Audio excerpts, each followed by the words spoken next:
Hi everyone, welcome back to my YouTube channel again. So guys, in this video we will see how to use UI kit in the Figma. So guys, if you want to use a UI kit in the Figma, so guys, it is very easy.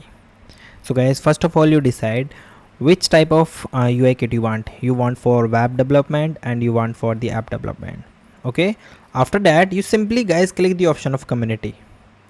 So here community means that you get lot of designs, prototypes, flowcharts are here.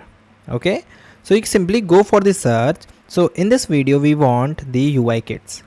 Okay, for this I want to search particularly for the Spotify. So I'm simply search this Spotify, and guys here you see when I search, so there is a, this is designed for Split template, Spotify way of working. And guys here you see the option of Spotify mobile UI kit. Now I want to use this, so I'm just click on it. And guys here you see, if you want to like and put it into your favorites, so just give me a heart. And here you see the option of open in the Figma.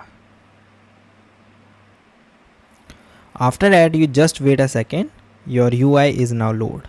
When your UI is completely load, so guys here you check, this is the complete complete screens, prototypes of the Spotify are here. So this is the way that guys you can do. And guys, thank you and have a nice day, and guys subscribe our YouTube channel for the further informations. I hope this video is very helpful for you. So guys, thank you.